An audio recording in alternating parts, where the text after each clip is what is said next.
والإسلام ديني ومحمدا رسول الله ويقيني. جو جملے ہیں نا ہماری محفل کے اندر، ان جملوں سے اجتناب کریں، بچیں. کہ تیرے بھائی کا دبدبہ دیکھا، روب دیکھا تیرے بھائی کا، روب کیسا ہے؟ یہ جو دبدبہ روب یہ آپ کے لیے لفظ نہیں بنے، یہ اللہ کی ذات کے لیے بنے. اللہ کی قسم اللہ کی ذات کے لیے بنے یہ لفظ. یہ آپ کے لیے استعمال ہونے کے لیے نہیں بنے. دبدبہ روب یہ سب اللہ کا ہے. اور اللہ تعالیٰ کی ذات نے حدیث کے اندر فرمایا ہے الکبریاء ردائی فمن نازعنی ردائی قسمتہ. کیا مطلب؟ کہ یہ جو کبریا ہے نا، یہ بڑائی، یہ میری چادر ہے، میری چادر. جو شخص بھی اس چادر کو مجھ سے چھیننے کی کوشش کرے، قسم تو میں اس کی گردن توڑ دوں گا، گردن توڑ دوں گا اس کو.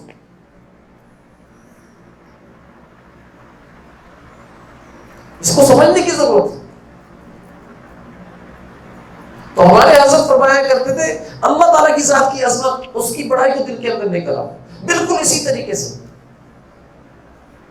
کہ جس طریقے سے آپ کے قلب کے اندر چھوٹے چھوٹے گناہ ہیں اور بڑے بڑے گناہ، یہ کبریا کے، حب جاب کے، بغض کے، کینے کے، حب مال کے، عزت کے، آبرو کے، یہ سب کے حضرت فرمایا کرتے یہ سب کے ستارے موجود ہوں تو اللہ تعالیٰ کی عظمت کا سورج اپنے قلب کے اندر بلند کرو. جیسے ہی اللہ کی عظمت کا سورج قلب کے اندر بلند ہوتا ہے، قلب کے اندر کیا آسمان کے اوپر بلند ہوتا ہے سورج، تو ستارے غائب ہو جاتے نہیں ہو جاتے؟ ایسے ہی جب قلب کے اندر اللہ کی عظمت کا سورج بلند ہوگا، یہ سارے ستارے جو آپ کے قلب کے اندر موجود سارے غائب ہو جائیں گے، کوئی بھی نظر نہیں آئے گا آپ کو. صرف اللہ، اس کی عظمت نظر آئے گی. حضرت فرمایا کرتے تھے یہ جتنی لومڑیاں ہیں نا، جتنی گیدڑ بھپکیاں مارتی پھرے کہ میں ایسی ہوں، میں وہ کر دوں گی، میں یہ کر دوں گی، میں وہ کر دوں، لیکن جیسے ہی شہر آتا ہے کیا کرتی ہیں؟ بھاگ جاتی ہیں.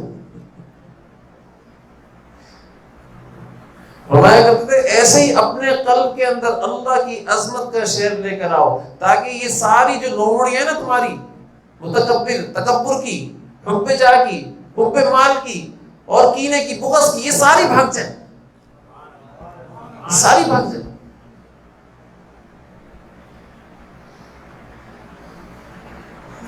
اللہ تعالیٰ کی ذات نے قرآن میں فرمایا ان الملوک اذا دخلوا قریۃ افسدوها.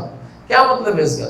کہ جب کسی بستی کے اندر بادشاہ جاتے ہیں اور اس بستی کے اوپر قبضہ کرتے ہیں تو وہاں کے جو جتنے بھی بڑے بڑے لوگ ہیں، جتنے بڑے بڑے چودھری ہیں، ان سب کو گرفتار کر لیتے ہیں. تو ہمارے حضرت فرمایا کرتے تھے کہ اے اللہ،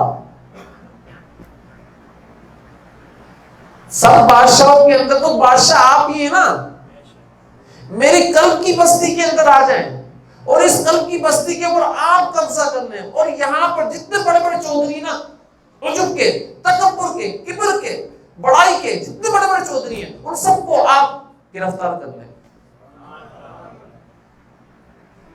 ان سب کو گرفتار کر لیں.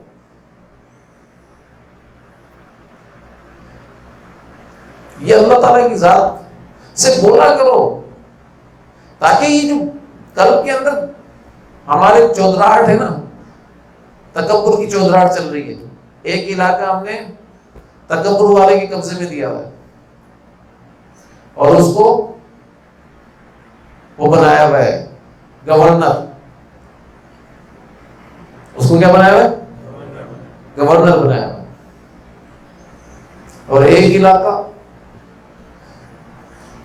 عجب والے کو، یہ بھی اس کا بچہ ہے تکبر کا، عجب، اس کو دیا ہوا ہے.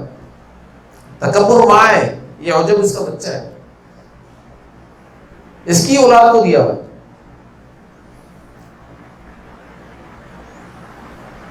تو لہٰذا اللہ تعالیٰ کی ذات سے بولو آپ بادشاہ ہیں. جیسے کسی بادشاہ سے درخواست کرتے ہو نا، یار میرے علاقے پر کسی نے قبضہ کر لیا، میری طاقت نہیں ہے کہ میں اس سے چھڑا سکوں، آپ میری مدد کریں. بولتے نہیں بولتے؟ ایسے بولتے نا. ایسے ہی ہم، اے اللہ میرے قلب کے اوپر ان سب لوگوں نے قبضہ کر لیا، میری طاقت نہیں میں چھڑا سکوں، لہٰذا میرے قلب کے اندر آئے میری مدد کریں، اور میری بستی میں، قلب کی بستی میں آپ قبضہ کریں اور ان سب کو گرفتار کریں. یہ اللہ تعالیٰ کی ذات سے دعا کیا کرو. اللہ بھرپور مدد فرمائیں گے اس دعا کی برکت سے. میں آپ کو بتا رہا ہوں، یہ بزرگان دین کی بتائی ہوئی دعا ہے اور قرآن کی آیت پیش کی گئی ہے اس مراقبے کو لانے کے لیے. میں آپ کو بتا رہا ہوں. لہذا اپنے قلب کی بستی پر کس کا قبضہ ہونا چاہیے؟ اللہ کی ذات کا قبضہ ہونا چاہیے. باقی کسی، جب آپ کمزور ہو کر کسی بڑے کا قبضہ کراؤ گے تو اس کی عظمت ہی آپ کے دل کے اندر رہے گی نا، بھائی اس سے ٹکر نہیں لینا، کیونکہ اس نے بڑے بڑے لوگوں سے اس قبضے کو چھڑایا ہے، اس سے اگر ٹکر لینی تو چھوڑے گا نہیں. خود بخود خیال آتا ہے، آتا ہی نہیں آتا. تو بھائی خود بخود خیال آ جائے قلب کے اندر، اور یہ دعا مانگو اللہ تعالیٰ کی ذات سے کہ اللہ میری بستی کے اوپر کون قبضہ کر لے. میں بار بار بتا رہا ہوں تاکہ یاد ہو جائے. میری بستی پر کون قبضہ کر لے آ کر؟ اے اللہ آپ آ جائیں میری بستی کے اندر، اور قبضہ کون کرے؟ آپ کریں.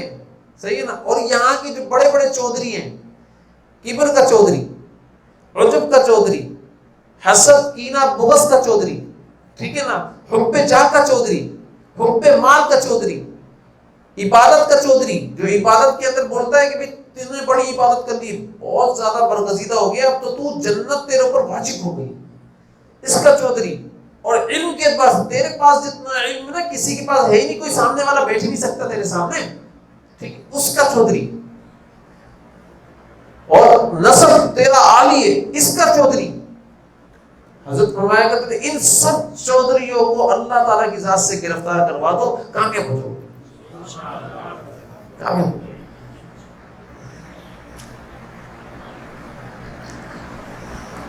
لہذا حضور اکرم صلی اللہ علیہ وسلم کے ایک صحابی تھے حضرت ابو ذر غفاری رضی اللہ تعالیٰ عنہ، انہوں نے یہ کام کیا تھا. انہوں نے اپنا قلب کی بادشاہت کے اوپر، قلب کی سلطنت کے اوپر اللہ تعالیٰ کی ذات کی سلطنت کو قائم کر دیا. ویسے تو سارا صحابہ کرام رضوان اللہ اجمعین کے قلب کے اوپر اللہ کی سلطنت قائم تھی، اللہ کی عظمت تھی. اسی لیے رضی اللہ تعالیٰ عنہ میں اور ابو ذر غفاری رضی اللہ تعالیٰ عنہ کے لیے خصوصی طور پر جبرائیل علیہ السلام نے حضور اکرم صلی اللہ علیہ وسلم سے فرمایا یا رسول اللہ یہ ابو ذر ہے نا؟ فرمایا ہاں ابو ذر ہے. تم کیسے جانتے ہو؟ فرمایا آسمان والے جتنا ان کو جانتے ہیں نا، آسمان والوں کی یہاں جتنی شہرت ہے اتنی تو زمین والوں کے پاس بھی نہیں ہے ان کی شہرت. میں کس عمل کی وجہ سے ہو گئی؟ حضور صلی اللہ علیہ وسلم پوچھ رہے کس عمل کی وجہ سے ہو گئی؟ فرمایا یا رسول اللہ دو عمل ہیں جس کی وجہ سے ان کی شہرت ہے. ایک تو یہ کہ یہ اپنے آپ کو سب سے زیادہ حقیر سمجھتے ہیں، سب سے زیادہ کمتر سمجھتے ہیں کہ میری کوئی حیثیت ہی نہیں ہے، باقی سب مجھ سے اچھے ہیں. اس وجہ سے. اور دوسری یا رسول اللہ یہ سورہ اخلاص بہت زیادہ پڑھتے ہیں، اس سے محبت کرتے ہیں، اس وجہ سے آسمان والوں کے یہاں سب سے زیادہ مشہور. اس لیے بول رہا ہوں جو دنیا کے اندر سورہ اخلاص پڑھے گا اور جو اپنے آپ کو حقیر سمجھے گا، یقین جانو صرف ابو ذر غفاری رضی اللہ تعالیٰ عنہ کے ساتھ یہ فضیلت نہیں ہے، یہ سارے لوگوں کے ساتھ فضیلت ہے. یہ مشہور کہاں پر ہوگا؟ وہاں پر اللہ کی بارگاہ کے اندر مشہور ہو جائے گا، اور وہاں پر اس کا پروگرام ٹیلی کاسٹ کیا جا رہا ہوگا، اس کے قلب کو ٹیلی کاسٹ کیا جا رہا ہوگا. وہاں پر اللہ تعالیٰ اس کے قلب کو دیکھ رہے ہوں گے فرشتوں کے ساتھ. آ جاؤ بھائی میرے بندے کے قلب کو دیکھتے ہیں. اس کے قلب کے اندر رائے کے دانے کے برابر بھی تمہیں کبر نظر نہیں آئے گا.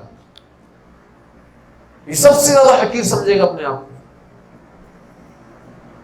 اور یہ پروگرام کون دیکھ رہا ہے؟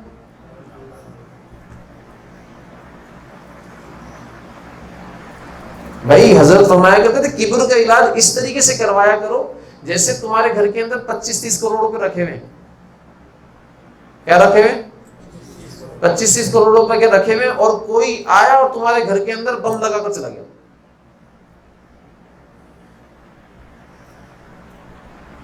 اب بم خود نکالو گے یا بم ڈسپوزل اسکواڈ کو بلاؤ گے؟ خود نکال لو گے کیا؟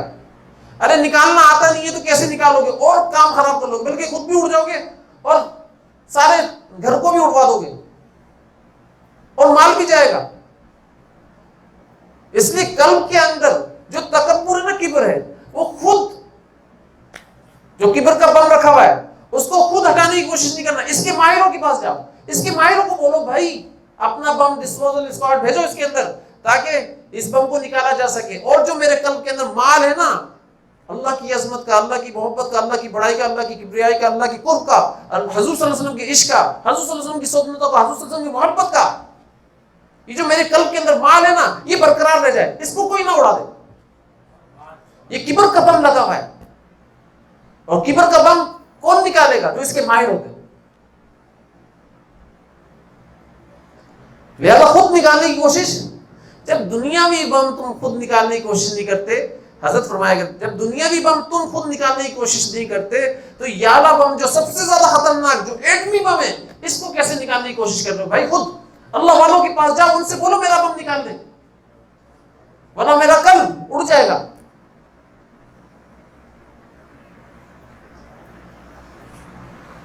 تو لہٰذا اللہ والوں کے پاس جانا چاہیے، اور اس بم کو نکلوانا.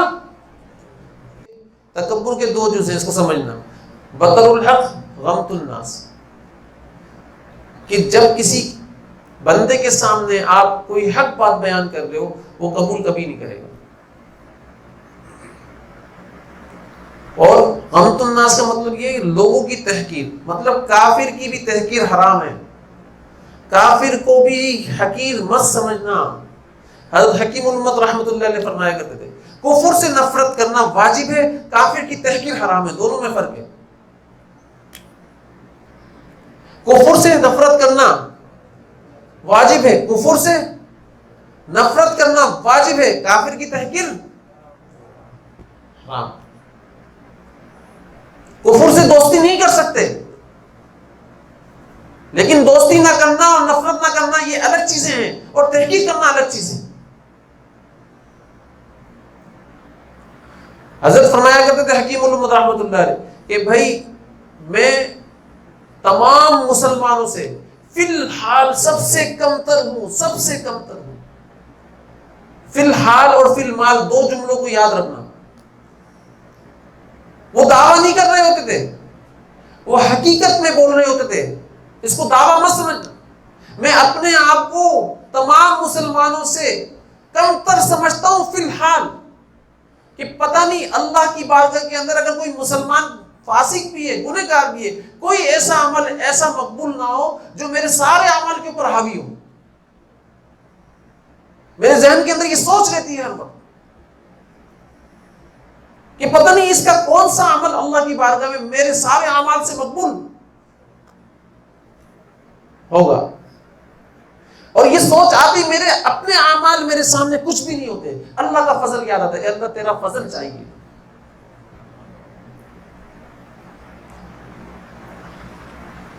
اور کافروں سے فی المال میں سب سے کمتر ہوں. فی المال سے کیا مراد ہے؟ ارے کسی کا بھی خاتمہ کے بارے میں کسی کو بھی علم نہیں ہے، پتہ نہیں میرا خاتمہ کہیں ایمان کی حالت میں نہ ہو اور اس کافر کا خاتمہ ایمان کی حالت میں ہو جائے تو یہ کافر تو مجھ سے اچھا ہو گیا نا. اس کی پرواہ. تو اگر کافر، یہ دو جملے یاد رکھنا کہ فی الحال اور فی المال، صحیح ہے نا. فی المال کا مطلب کیا ہے کہ آخری وقت کے اندر اس کو ایمان کی دولت سے نواز دیں اللہ تعالیٰ. ایمان کی دولت ہے یا نہیں ہے؟ اور میری ایمان کی دولت غائب ہو جائے میں ایمان والا ہی نہیں مر رہا ہوں، میں بے ایمان مر رہا ہوں.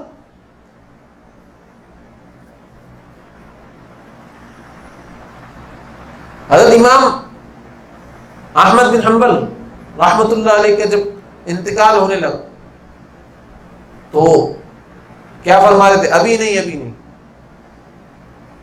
مریدین حیران ہوئی، کیا فرمایا؟ ابھی نہیں ابھی نہیں ابھی نہیں ابھی نہیں. پھر فرمایا ابھی نہیں ابھی نہیں. تو لوگوں نے پوچھا حضرت کی کیا بات ہے، آپ یہ کیوں فرما رہے ہیں ابھی نہیں ابھی نہیں؟ بولا میں اس لیے فرما رہا ہوں، یہ شیطان میرے پاس آ رہا ہے، مجھ سے بول رہا ہے تو میرے ہاتھوں سے بچ کر نکل گیا. تو میں اس کو بول رہا ہوں ابھی تو میری سانسیں باقی ہیں. ابھی کیسے نکل گیا؟ جب سانسیں ختم ہو جائیں گی اس وقت دیکھیں گے. ابھی کیسے نکل گیا؟ تو یہ مجھے بہکانے کی کوشش کر رہا ہے. اور ہم کیا بولتے ہیں؟ ہم بولتے ہیں بھائی ابھی ابھی ابھی. تو غزوہ بدر کے اندر 17 رمضان تو آنے والا ہے، غزوہ بدر کبھی مار کا. تو غزوہ بدر کے اندر ایک صحابی حضرت سباق رضی اللہ تعالی، ان کا پیٹ تھوڑا سا باہر نکلا ہوا تھا، ٹھیک ہے نا. تو حضور اکرم صلی اللہ علیہ وسلم دیکھتے تھے کہ بھئی صف بندی جب کروائی حضور صلی اللہ علیہ وسلم کی ذات نے، اور وہاں پر ابو جہل صف بندی کروا رہا تھا، عتبہ صف بندی کروا رہا تھا، یہاں پر حضور صلی اللہ علیہ وسلم صف بندی کروا رہے تھے، اور حضرت علی رضی اللہ تعالیٰ عنہ کے ہاتھوں میں مہاجرین کا جھنڈا دے دیا تھا. تو دیکھا کہ ان کا پیٹ تھوڑا سا باہر نکلا ہوا تھا، ان کے پاؤں بھی تھوڑے سے باہر نکل گئے صف میں سے. تو حضور صلی اللہ علیہ وسلم نے فرمایا ایسی بات تھوڑا سا پیچھے ہو سب صحیح کر. تو یہ سب صحیح کر لیتے. پھر تھوڑی دیر بعد حضور صلی اللہ علیہ وسلم دیکھتے، بولتے ایسی بات کیا کر رہا ہے، پیچھے. یہ پھر سب صحیح کر. تیسری دفعہ حضور صلی اللہ علیہ وسلم نے دیکھا تو حضور صلی اللہ علیہ وسلم کے پاس گئے اور تھوڑا سا انگلی یوں ان کے پیٹ پر ماری، اس کو اندر کر.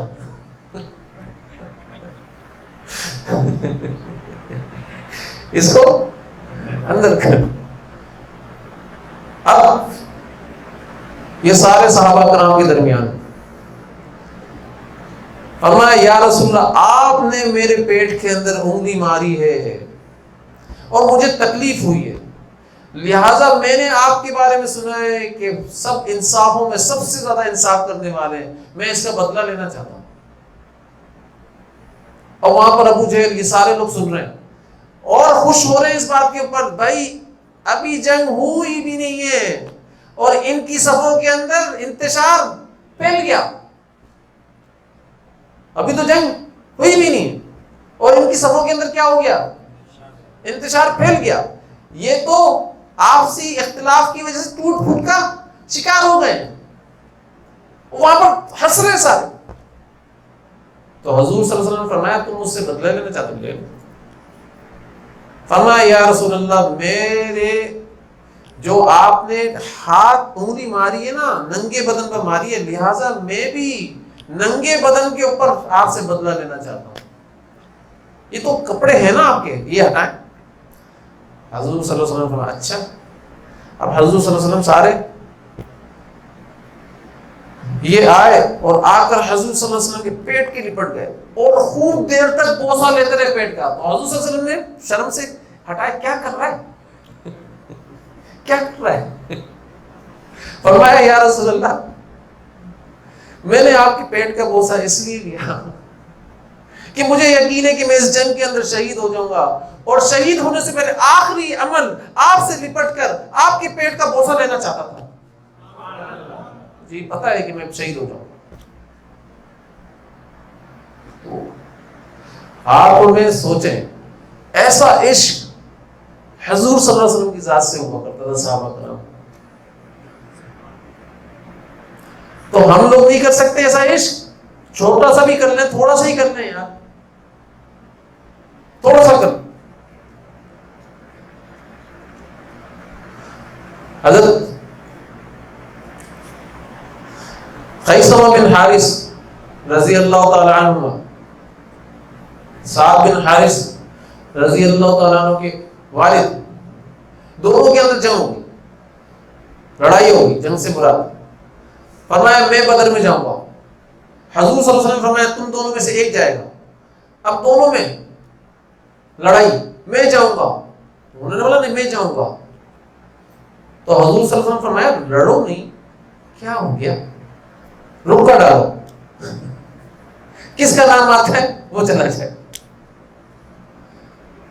تو اب یہ اپنے والد صاحب کو کہہ رہے ہیں رک کر ڈالنے سے پہلے اگر آپ میرے والد ہیں، اگر حضور صلی اللہ علیہ وسلم کے ساتھ جاتے ہوئے مجھے یہ یقین نہیں ہوتا نا کہ میں وہاں شہید ہو جاؤں گا اور جنت کا معاملہ ہے اور اللہ کی ذات کا معاملہ ہے، تو میں آپ کو اپنی ذات کے اوپر سبقت دے دیتا، آپ چلے جائیں. میں چاہتا ہوں میں جاؤں اور شہید ہو جاؤں اور اللہ تعالیٰ کی ذات سے ملاقات ہو جائے. اللہ تعالیٰ کی ذات سے ملاقات کی شوق میں جا رہا ہوں، اس لیے سبقت نہیں دے پا رہا آپ کو. تو رک کر ڈالا، ان کا ہی نام آ گیا، سعد بن حارث رضی اللہ تعالیٰ کا نام آ گیا. اور ان کو شہید عمر ابن ود نے کیا. یہ 1000 لوگوں کے اوپر اکیلا بھاری تھا، ایسا آدمی ہے یہ، اتنا لمبا قد تھا اس کا کہ جب یہ گھوڑے پر بیٹھا کرتا تھا اس کی ٹانگیں لٹکا کرتی تھی زمین کے اوپر، اتنا لمبا قد. اور غزوہ بدر کے اندر اس نے شہید کیا. میں بتا رہا ہوں کہ صحابہ کرام اس جاں بازی کے ساتھ وہاں پر لڑے تھے. اور حضرت ہمارے فرمایا کرتے دیکھو غزوہ بدر جو ہے نا یہ لا الہ الا اللہ ہے، اور غزوہ احد محمد الرسول اللہ. غزوہ بدر کیا ہے؟ یہ لا الہ الا اللہ ہے، اور غزوہ احد محمد الرسول اللہ. ٹوٹل یقین کی بنیاد. مسجد کے اندر بات ہو رہی ہے، مسجد کے اندر بات ہوتے ہی 35-40 لوگوں سے لڑنے کے لیے ویسے ہی نکل گئے کہ یہ بھائی ملک کے شام سے ہتھیار لے کر آ رہے ہیں اور یہ مسلمانوں کے خلاف یوز کریں گے. ان ہتھیاروں کو ان سے حاصل کرنا ہے تاکہ یہ ہتھیار مسلمانوں کے خلاف یوز نہ کر سکیں، استعمال نہ کر سکیں. اور یہ کافلے کے اندر کتنے لوگ تھے؟ ابو سفیان کے کافلے میں کتنے لوگ تھے؟ 35 سے 40 لوگ تھے. اس کے لیے گئے تھے. یہ مسجد کے اندر بیٹھے بیٹھے فیصلہ ہو گیا. ایسا نہیں تھا تلواریں نہیں تھیں، تلواریں موجود تھیں، بس مسجد میں بیٹھے ہوئے تھے، فیصلہ ہوا چلنے کے لیے. 2 تلواریں ساتھ تھیں. تو اس سے آئیڈیا ہوتا ہے کہ یہ کسی جنگ کے ارادے سے نہیں نکلے تھے، اور اللہ تعالیٰ کی ذات نے اس قافلے کو نکالا اس لیے مسجد سے کہ تم جنگ کرو گے. یہ اللہ تعالیٰ کی ذات نے سوچ لیا تھا. اس لیے کیا تھا یہ لا الہ الا اللہ. کیوں؟ کیونکہ سامنے بھائی تھا، بیٹا تھا، باپ تھا، بھتیجا تھا، بھانجا تھا، یہ سارے رشتے موجود تھے. ان رشتوں کو قربان کرنے کے لیے اللہ تعالیٰ کی ذات نے سامنے کھڑا کر دیا کہ مجھے چنتے ہو یا ان کو چنتے ہو. تو سب نے اللہ تعالیٰ کی ذات کو چنا، اللہ کے رسول صلی اللہ علیہ وسلم کی ذات کو چنا. ہمیں آپ کے علاوہ کچھ نہیں چاہیے، آپ کا رشتہ چاہیے، آپ کی ذات کا رشتہ چاہیے، آپ کی ذات کا رشتہ عزیز ہے، آپ ہی چاہیے. اس لیے یہ اللہ تعالیٰ کی ذات نے جنگ کروائی. پتہ نہیں تھا. اور جب جنگ شروع ہوئی تو حضرت علی رضی اللہ عنہ فرماتے جیسے ہی جنگ شروع ہوئی میں تھوڑا سا جنگ کر کے آیا، میں نے اللہ کے نبی صلی اللہ علیہ وسلم کی ذات کو دیکھا تو اللہ کے نبی صلی اللہ علیہ وسلم کی ذات سجدے کے اندر تھے اور یا حیو یا قیوم پڑھ رہے تھے. یا حیو یا قیوم کا ورد چل رہا تھا سجدے کی حالت میں. یا حیو یا قیوم کا ورد چل رہا تھا سجدے کی حالت کے اندر، مسلسل چل رہا تھا. میں پھر چلا گیا، پھر لڑ کر آیا، میں نے کہا پھر دیکھوں حضور صلی اللہ علیہ وسلم کی ذات کو، شاید اب اٹھ چکے ہوں، لیکن پھر سجدے کی حالت میں دیکھا اور یا حیو یا قیوم یا حیو یا قیوم پڑھے جا رہے تھے اللہ کے نبی صلی اللہ علیہ وسلم کے ساتھ. پھر چلا گیا میں 3 دفعہ کیا ایسا, پھر چلا گیا میں, اور پھر جا کر واپس آیا تو پھر دیکھا حضور صلی اللہ علیہ وسلم سجدے کی حالت میں اور یا حیو یا قیوم پڑھے جا رہے. اس کا مطلب کیا ہے؟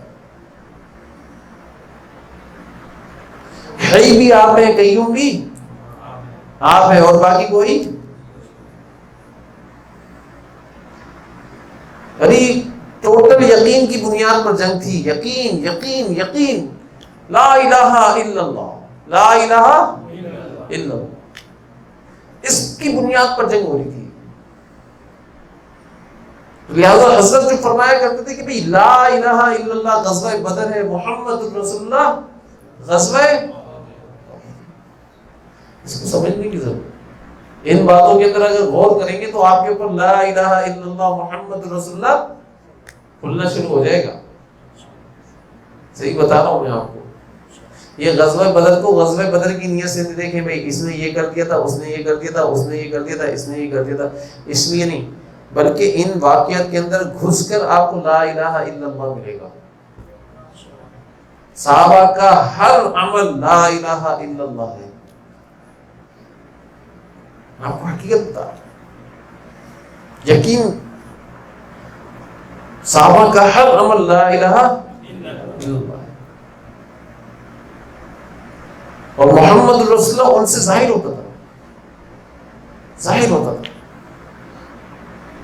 لہذا اب سب ساتھیوں سے گزارش ہے کہ اپنے قلب کو پاک اور صاف رکھیں. ایک تو بطر الحق اور دوسرا غمت النفس. بطر الحق اور کیا مطلب اس کا؟ حق بات کو تسلیم کر لو اور لوگوں کو حقیر مت سمجھو. کافر بھی اس میں شامل ہے, لیکن کفر سے نفرت کرنا واجب ہے. یاد رکھنا میری بات, کفر سے نفرت کرنا واجب ہے. غزوہ بدر کے اندر ایسے ہی تھا, کفر سے نفرت تھی صحابہ کرام کو. انہوں نے بھی کیا کیا تھا؟ تکبر ہی کیا تھا نا انہوں نے بھی. ابو جہل نے بولا کہ ہم فتح حاصل کر کر ہی جائیں گے اور فتح حاصل کرنے کا جشن وہیں منائیں گے.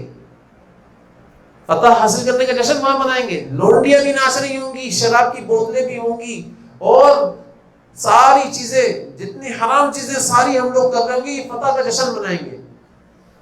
فتح کا جشن حاصل کیے بغیر نہیں جائیں گے. وہاں عتبہ کیا بول رہا تھا جب صحابہ کرام, انصار صحابہ کرام کو پیش کیا گیا, سامنے لایا گیا, ارے یہ کھیتی باڑی کرنے والوں کو کیوں لے کر آئے ہو ہمارے سامنے, ہماری ٹکر کے لوگوں کو لے کر آؤ. اس سارا کیا تھا؟ یہ تکبر تھا. اس تکبر کو اللہ تعالیٰ کی ذات نے ملیہ میٹ کر دیا. لوگوں کو حقیر نہیں سمجھو بھائی, تم صحابہ کرام کو حقیر سمجھ رہے ہو. لوگوں کو میں حقیر سمجھنے کو منع کر رہا ہوں تو تم صحابہ کرام کو حقیر سمجھ نہیں مجھے. لہذا جو حقیر حقارت چیز پیدا کرتی ہے, ایک تو علم پیدا کرتا ہے, حقارت پیدا کرتا ہے. کیا پیدا کرتا ہے؟ علم. دوسرا عبادت, اور تیسرا نسب. یہ 3 چیزیں کیا ہیں؟ یہ حقارت پیدا, چیزیں تو بہت ساری ہیں لیکن یہ چیزیں کیا کرتی ہیں؟ مین چیزیں یہ حقارت پیدا کرتی ہیں لوگوں کی. صاحب نسب سوچ رہا ہوتا ہے یار میرا نسب اونچا ہے باقی سب نیچے ہے. عبادت کرنے والا سوچ رہا ہوتا ہے یار میں بہت عبادت کر رہا ہوں باقی تو کوئی عبادت کرتا ہوا نظر نہیں آتا. اور علم والا یہ سوچ رہا ہوتا ہے بھائی میرے کو بہت علم ہے, یہ جہالت کی بنیاد پر پتہ نہیں کیا کرتے پھر رہے ہیں, سارے ہی جاہل ہیں. یہ حقارت ہوتی نہیں ہوتی. تو یقین جانے کہ عبادت کی بنیاد پر بھی اللہ تعالیٰ کی ذات نے ناکام کیا ہے. شیطان نے سب سے زیادہ عبادت کی ہے, ٹھیک ہے نا. اور شیطان نے جب تکبر کیا تو کیا کہا تھا کہ بھی مٹی سے پیدا ہوا یہ اور میں آگ سے پیدا ہوا ہوں، کیسے سجدہ کر لوں؟ لیکن تکبر کس کے مقابلے میں کر رہا تھا؟ اللہ کے مقابلے میں۔ تو یہ جو علم والے لوگ بھی نا، یہ تکبر اللہ کے علم کے مقابلے میں کر رہے ہوتے۔ یہ بہت سارے لوگوں کا انکار کر دیتے ہیں۔ میں بار بار آپ کو اس لیے بتا رہا ہوں، یہ تقلید کا انکار کر دیتے ہیں جو علم والے لوگ ہوتے ہیں۔ علم والے سمجھ رہتے ہیں، علم والے ہوتے نہیں ہیں، یہ تقلید کا انکار کر دیتے ہیں۔ حالانکہ میں آپ کو بتاتا ہوں تقلید کیا ہے۔ سورہ فاتحہ آدھی جو ہے نا وہ توحید ہے اور آدھی تقلید ہے۔ سورہ فاتحہ آدھی توحید ہے اور آدھی تقلید ہے۔ اہدنا الصراط المستقیم، یہ ایاک نعبد و ایاک نستعین تک توحید ہے۔ یہ سورہ فاتحہ کیا ہے؟ یہ توحید ہے، ایاک نعبد و ایاک نستعین تک، اور اہدنا الصراط المستقیم سے شروع ہوتی ہے غیر المغضوب علیہم ولا الضالین تک، ساری تقلید ہے، ساری تقلید ہے۔ یہاں پر بتائیں اہدنا الصراط المستقیم صراط القرآن والحدیث آیا یا صراط الذین انعمت علیہم آیا ہے؟ بھائی آنا کیا چاہیے تھا؟ صراط القرآن والحدیث آنا چاہیے تھا، آنا کیا چاہیے تھا؟ صراط القرآن والحدیث آنا چاہیے تھا نا۔ یہاں پر کیا آیا ہے؟ صراط الذین انعمت علیہم آیا ہے، کہ ان لوگوں کا راستہ، کن لوگوں کا راستہ؟ ان لوگوں کا راستہ جن لوگوں پر اللہ نے انعام کیا ہے۔ وہ لوگ کون ہیں؟ اولئک الذین انعم اللہ علیہم من النبیین۔ اب نبی تو آ نہیں سکتے، اب تین کیٹیگری رہ گئی، صدیقین، شہداء اور صالحین۔ یہ تو موجود ہے نا جو صالحین ہیں۔ آپ امام ابو حنیفہ کو صالح مانتے ہو یا کافر مانتے ہو؟ کیا مانتے ہو؟ صالح تو ہے نا، کسی کیٹیگری میں تو شامل ہے نا یہ۔ تو تقلید پہلے تو سمجھو کہتے ہیں کس کو؟ اعتماد کو کہتے ہیں۔ ارے تو جب ہم آپ پر اعتماد کر رہے ہیں، شر القرون کے لوگوں پر اعتماد کرنے کو کہا جا رہا ہے، ہم بولتے ہیں شر القرون کے لوگوں پر اعتماد کیوں کریں، ہم خیر القرون کے لوگوں پر اعتماد کیوں نہ کریں؟ ہم خیر القرون کے لوگوں پر اعتماد کیوں نہیں کریں؟ پورا زندگی کا ایک لمحہ جو بولتے ہیں نا تقلید کرنا کفر ہے، پورا زندگی کا ایک لمحہ وہ کفر سمجھ کر رہا ہوتا ہے تقلید، اور ہم سنت سمجھ کر رہے ہوتے ہیں۔ سمجھ گئے بھائی؟ ایک حدیث ہے، حضور صلی اللہ علیہ وسلم نے فرمایا صلو کما رأیتمونی اصلی، تم نماز پڑھو ایسے جیسے مجھے نماز پڑھتے ہوئے۔ آپ نے دیکھا ہے حضور صلی اللہ علیہ وسلم کو نماز پڑھتے ہوئے؟ آپ کے اوپر سے نماز گئی؟ بتاؤ نا، آپ تو فارغ ہو گئے نا بھائی۔ آپ ہی بول سکتے یا رسول اللہ، یا اللہ ہم نے حضور صلی اللہ علیہ وسلم کو نماز پڑھتے ہوئے دیکھا نہیں تھا، اس لیے ہم پر نماز پڑھتی نہیں تھے۔ آپ نے تو حدیث کے اندر کہا حضور صلی اللہ علیہ وسلم نے صلو کما رأیتمونی یصلی، کہ بھائی نماز اس طریقے سے پڑھو جیسے مجھے پڑھتے ہوئے۔ تو میں نے تو نہیں دیکھا حضور صلی اللہ علیہ وسلم کو نماز پڑھتے، تو لہٰذا جب میں نے دیکھا ہی نہیں تو میں کیسے پڑھتا نماز؟ بتائیں نا، پڑھ لیں گے آپ؟ ارے حضور صلی اللہ علیہ وسلم اسی حدیث کے اندر تقلید کی دعوت دے رہے ہیں کہ جن لوگوں نے مجھے نماز پڑھتے ہوئے دیکھا ہوگا وہ تمہیں نماز کا طریقہ سکھائیں گے، ان کی تقلید کرنا۔ پھر اس کے بعد جو لوگ آئیں گے انہوں نے ان کو دیکھا ہوگا نماز پڑھتے ہوئے، ان کی تقلید کرنا۔ پھر اس کے بعد لوگ آئیں گے انہوں نے دیکھا ہوگا مجھے نماز پڑھتے ہوئے، ان کی تقلید کرنا۔ یہ تقلید کا تو حکم دے رہے ہیں اللہ کے نبی صلی اللہ علیہ وسلم کے ساتھ، ورنہ میں نے تو نہیں دیکھا آپ صلی اللہ علیہ وسلم کے ساتھ کو نماز پڑھتے ہوئے۔ دیکھا ہے کیا بھائی؟ اگر دیکھا ہے تو بتا دو۔ تو پھر میرے اوپر سے تو نماز گئی نا بھائی، حجت قائم ہو گئی نہیں ہوگی؟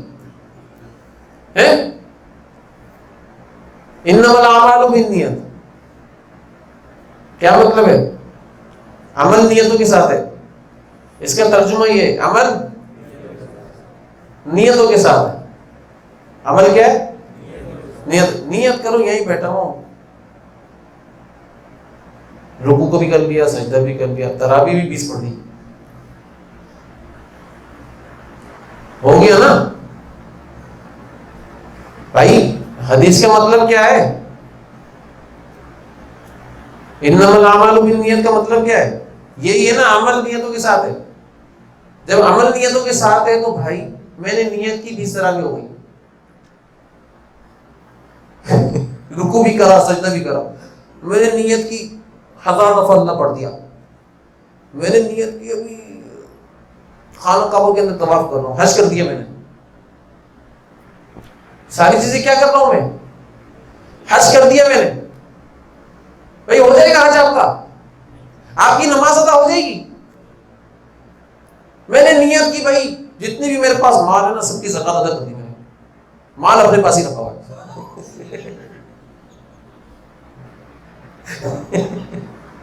زکات ادا ہو جائے گی؟ بھائی حدیث تو یہ کہہ رہی ہے، کیسی باتیں کر رہے ہو؟ حدیث کا مطلب نہیں سمجھے پھر تم. اس کے اندر آپ کو تقلید کرنا پڑے گی. پڑے گی نہیں پڑے گی؟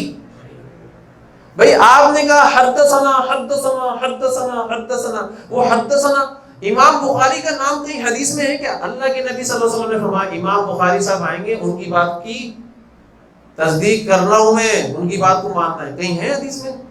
کہیں قرآن کے اندر موجود ہے؟ لیکن ہم امام بخاری کی حدیث کے اوپر اعتماد کرتے ہوئے تقلید کس کی کر رہے ہیں؟